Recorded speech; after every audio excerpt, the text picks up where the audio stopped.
Hi, this is Patty, leadership coach using evolutionary astrology at pattypost.com. And we are shifting gears again in March with some powerful stuff happening. The energy is really building momentum throughout the month. So keep watching if you want to know all the details on how to navigate March effectively and elegantly.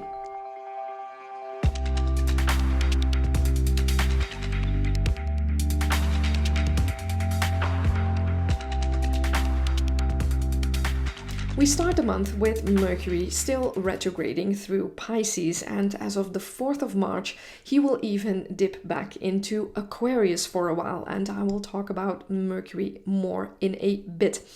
Because first, Venus, the goddess of love and beauty, enters the sign of Taurus on the 5th of March. Now, Taurus is the sign that is ruled by Venus, so she feels very much at home in this sign, bringing in feelings of peace and serenity by engaging with others, by engaging in relationship, experiencing beauty, nature, art. It's the combination of the symbols. And that all sounds very lovely and cozy. However, Venus will meet up with Uranus at 3 degrees of Taurus on the 8th of March. And this may cause some restless frustration as Uranus in us always wants to break free. What we seek for with this aspect is to be our authentic selves in relationships. We have evolved and old and still patterns need to be upgraded. That's Uranus shaking us, so be mindful of what happens to you around the 8th. Now, on the same day, the Sun meets up with Neptune at 18 degrees of Pisces, so that's still at the 8th. And this is a lovely, dreamy aspect which can give us a very clear vision, heightened imagination. We can really well meditate or any form of meditation that works for us. But it might also make you feel a little bit unstable, ungrounded, or even flat out confused. That's also Sun Neptune in Pisces. And emotions start to run high during this aspect because a day later, on the 9th, we have the full moon of this month. And this full moon takes place at 6:47 p.m. here in Europe, Central European time, and 9:47 a.m. Pacific time. And it takes place at 19 degrees and 37 minutes of Virgo. Now, because the moon is very close to the Earth at this full moon, we call it a supermoon. You are probably aware of the effect that the full moon has on the Earth, the tides of the Earth, but also on the tides within us, so to say. And the moon being so close to Earth at this full moon, it really means the moon is pulling at us even more strongly. And we have quite a few supermoons coming up in 2020, so we are definitely feeling that extra pull throughout the year. Virgo is the sign of methodical growth towards perfection, not an easy task. Closing the gap of where you want to be and where you are right now. And this notion might become very strong for you during this full moon. And as full moons tend to bring up quite some emotions, you might be pulled into that feeling of, since I'm not there where I want to be, I am not good enough. So failure energy. And at a full moon, the moon has come to its full manifestation, shining at its brightest in our sky. And this is also the metaphorical meaning of a full moon within us. What has come to full manifestation in your life? So instead of letting yourself be drawn into a downward spiral of feeling not good enough, so that's that failure energy, try to really acknowledge how much you have achieved already, how much you have grown, everything you have manifested, what has come to light for you, what did you make real?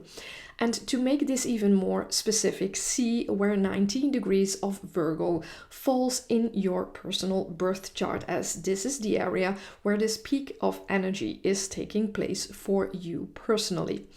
If you don't know how to do this, I have created 2 videos on how to look up these events. I will link them up here and also below in the comments.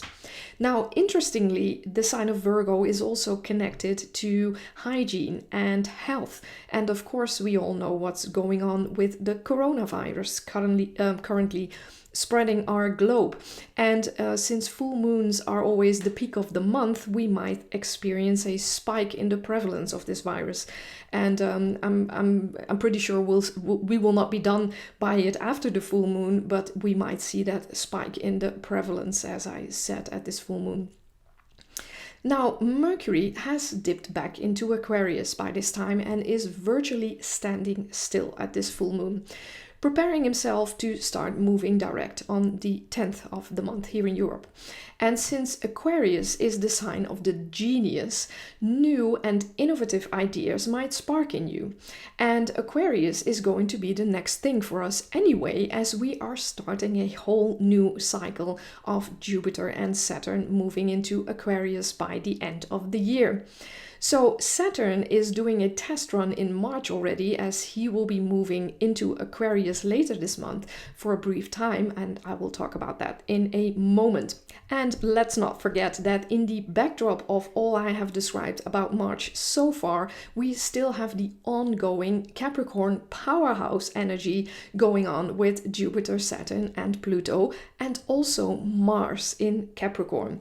Mars, by mid-March, mid-month, will be activating this whole Capricorn trio of Jupiter, Saturn and Pluto, one after the other. And with this, we are truly readdressing whatever happened to us in January when we had this super conjunction of Saturn and Pluto in Capricorn. So again, the late Capricorn part of your personal chart is being slammed here again. And Mars is strongly inviting us to start doing. And although I am pretty sure you will be noticing this energy anyway, be sure to look up where the last 10 degrees of Capricorn fall in your chart, your personal chart, to get some extra, more specific inside information on how this works out for you personally. And to learn more about all the Capricorn energy going on in 2020, please also check my part 1 of the video series of 2 on how to make 2020 your best year ever. And I will link it up here and also below in the comments. And then a word of warning: use this energy constructively to build your new foundation with conscious action. Don't let General Mars take over the show and leave you with a blast zone of maybe even inner devastation. I'm just saying. Then on the 20th here in Europe, my personal hooray moment of the year, the Sun enters Aries, otherwise known as the spring equinox. And 0 degrees of Aries is the start of the new astrological year. Aries is the first sign of the zodiac. And fresh off this equinox, another big shift, as Saturn will be entering Aquarius on the 22nd. And as said before, it will only be a brief visit until the beginning of July, as Saturn will turn retrograde in May and eventually will go back into Capricorn. On the 24th, we have the new moon of this month, and it takes place at 4 degrees and 12 minutes of the sign of Aries, of course. It takes place at 10:28 a.m. here in Europe and at 1:28 a.m.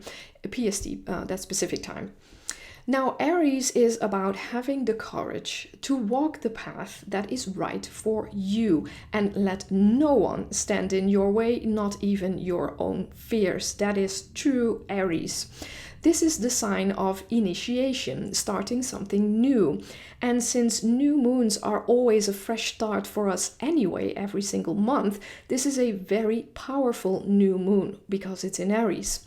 The sun and moon are also meeting up with with Chiron during this new moon. So this is a very powerful invitation to get over yourself, get over ourselves, stop whining and dwelling, and start doing and going for what you want.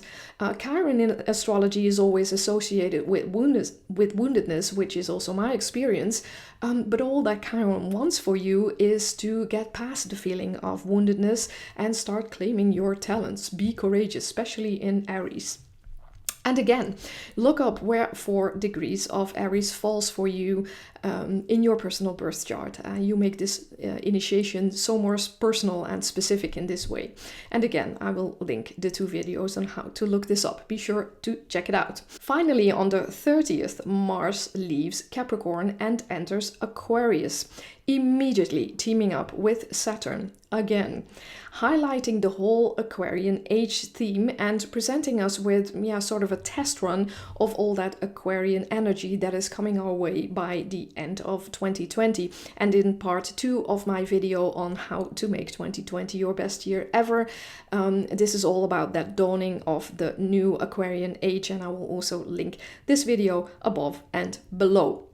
And so before I say my final words on March, if you do like this video, please hit the like button and also subscribe if you do not want to miss any of these videos. So March is really building up in energy, especially towards the end of the month when we have the Aries energy coming in, really inviting us very strongly to walk our own authentic paths. That's the combination also with the Aquarian energy. And let's not forget the Capricorn energy inviting us also to build a solid foundation on our new inner revolution and hopefully also outer revolution.